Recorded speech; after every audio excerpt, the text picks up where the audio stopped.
I'm just going to run through today my setup on the 615C bar crusher. Run the 150 Suzuki, and I always run my awning up the top. Now what I've done is I've got a bit of rubber, just an old bit of one of those exercise mats, and I stick that underneath the rocket launchers. I've got one of those little plastic clips that you can get from the BCF or hardware store, a little bit of string just to secure it down, just in case it does blow out. So far it hasn't blown out, so all good. Just up in the cab now, what I've done is I keep everything sort of in dry bags. So I've got a little dry bag there. It's just for the bit of food, any dry food, so that I can just put it down the floor and get it out of the road there later when I'm asleep in the bunk. Now I've also mounted my beep herb just up in behind there, so I can just pull it out with ease. And up in the top here, I don't like anything rattling around, so I used a bit of double-sided tape and got some draw liners, and I've filled all that in with draw liners, so it's not rocking and rolling and banging and rubbing on the paintwork, anything that I do put in there. Now in the big wet bag I keep all my linen. It's got my 2 pillows, it's got a eggshell foam. Go ahead, over. Sorry about that, we had a VMR. So it's got my eggshell foam in there, as well as my sheet and my quilt. So that's all stays nice and dry, and again, pack it all up and put it in there, and it's out of the road so that you can sort of get to your extra bits and pieces. So I'll show you what's involved in underneath there later. Now just underneath all my camping gear and all my storage stuff, I put these rubber mats. You buy them from Bunnings, cheap as, and I worked out to buy the smaller ones and just buy, I think it was 2 or 3 of them, and then they can just cut them to size, and they sort of sit in underneath there. And that way, if a bit of water does roll back up under there, it'll roll back out obviously, and then dry out without causing any sort of issues. So under my bunk inserts on the driver's side here, I just keep all my camping stuff. So I like to do a few overnighters. So I've got a tub there, it's got the fry pans and all your cutlery plates, etc. A couple of spare gas bottles. Next one's got a collapsible container there, so that you can wash your dishes, some oil, some vinegar, some knickknacks and salt and pepper, and a couple of treats in there, some biscuits and that as well. And then up the front I keep my spare life jackets, and down the bottom there I've got some snorkels and that spare as well for other people if they come along. So right up in the front there, I fill everything up. So you've got a couple of extra sleeping bags there in case the grandkids or something like that come up and do a trip with me. We've got some inox, and it's one of those clips that go over your rope just in case your anchor does get hooked up, where you can just tie on your bollards and let them bloody float down to the bottom, lift up your anchor. And again, another spare life jacket. Now the walkway, well, I always leave the bunk inserts in place. As you can see, it's full of tubs, tub for everything. You've got a tub for jigging, you've got a tub for trolling, you've got a tub for flathead, tub for snapper, you've got a squid one, some surface lures, etc.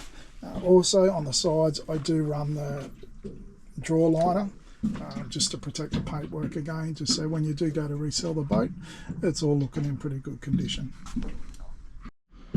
So on the port side I keep 2 little gas cookers. In that little pillowcase there, it's got a wind protector for the gas cookers. Also keep my first aid kit. There's another life jacket down underneath there, and up the front I keep my dive gear so I can get to it nice and easy. And then in the waterproof tub we've got the rest of our safety gear, flares, V-sheet, etc. Also keep spare wheel bearings inside this side as well. That way, in case something does happen when you're on the road, you can jump in and just change over the bearings. And also a bit of tarp there just to lay on the ground when you are changing these bearings over. Now, because I like to do a bit of overnighting, I made up this fly screen to go up into the hatch. Okay, so there's also a strap there so you can open the hatch up and close the hatch with ease without it banging onto the side of your rail up the front.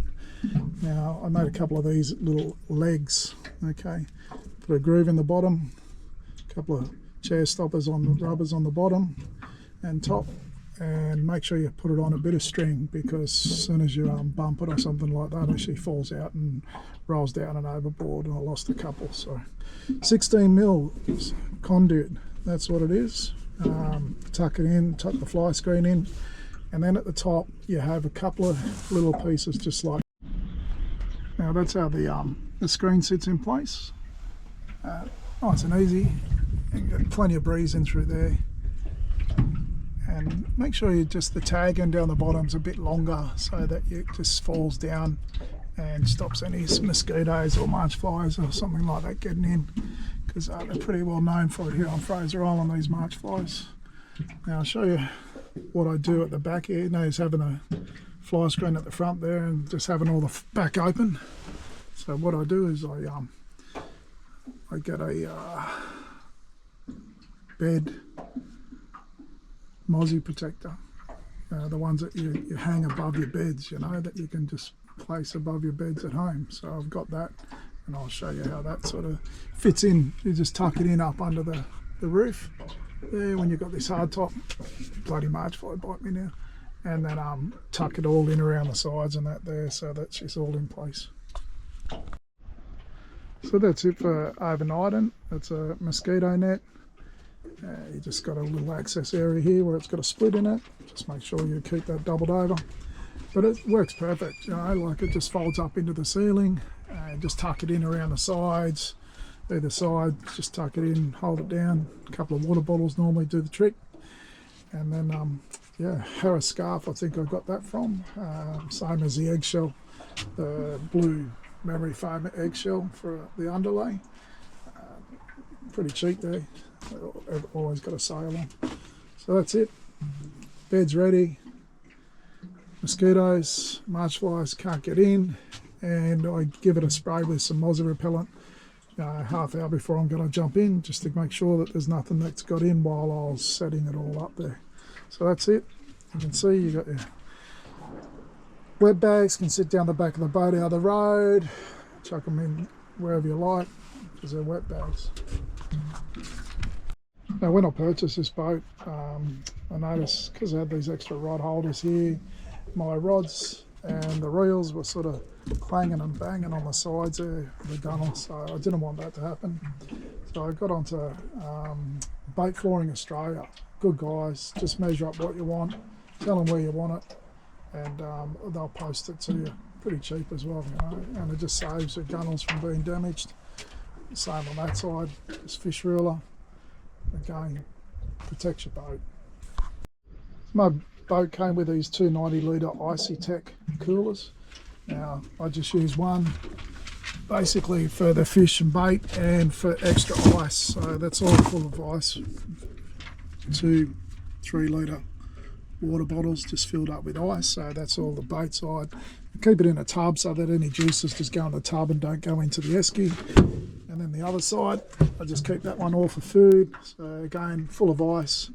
Cold drinks down the bottom, of course, of your choice. But yeah, the food on one side, bait on the other side, protected from the sun. Good old Icy Tech coolers, 90 litres, work perfect. And down this side, we've got the little well for your bilge pump. Obviously, get any water in, you just pump it out. Now it's got that bung in the guts there.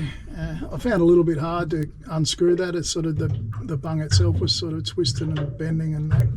So what I did is I just got a bit of timber, grooved it out, and that way I can unclip that from up under there, just put it over the top of it and just untwist it with ease. Also on the other side here, I've got my sea anchor in a tub, fits under there just nice. And then in the other one, I've got my live bait net, which slides under there nice as well. Everything's sort of tucked in out of the road. Now, down the back here, just a quick run through. What I've done is I've taken out the bar crusher screws that hold on the trim tabs. One had worked loose and I was getting water in, so what I've done is I've pulled them out and I've just got the same size thread but in a bolt. So I've got them bolted through now, still through their thread. Make sure you put the appropriate silicons and anti-seize on the bolts there where it's joining through to the aluminium so you don't get corrosion, and also use a rubber washer as well just to prevent any sort of corrosion there. Now down this side I've got my bag for my fish, because I like to keep my eskies clean. Any fish that I do get always go in the bag. I've got a heap of frozen ice bricks that I keep with me. Down the back there's a cast net. Now this is a little collapsible basket that I use from Bunnings. You just got to nip out a couple of little holes in the end there where it sits up against your trim tabs so that bolts can go through there. I find that's perfect. Sits in there nice, out of the road. You got your spare anchor, spare rope, and also a bit of an extension I made for the ladder, but we'll have a look at that in a minute. So I'm up Fraser Island. I'll just give you a bit of a rundown. I like to keep a dry boat, so what I do is when the bollard comes in, I put it into a bucket so the drain just drains into there, and all the excess water I'll just throw out. I also like to keep in my gunnels dry as well, so I've got these little caps off the internet, pretty cheap, like $6.95 each or something, and then I just run a bit of that poly that I was running into the trailer off that just down, so that if any water does come in, it just goes straight down the sides into the poly pipe and down onto the floor instead of inside the gunnel there and getting all that wet and full of salt water. I'm just going to go over my trailer setup. I always make sure that I padlock it down onto the hitch and padlock the hitch to the car as well. Now what I've done is I've run some 19mm irrigation pipe. You see the connections there, and there. So they run all down through the channels. That way when I get home I can just throw the hose onto each of those ports and give the trailer inside the channels a good wash. And that's through the cross members as well. So that way everything's getting a good wash down, and I always use Salty Captain.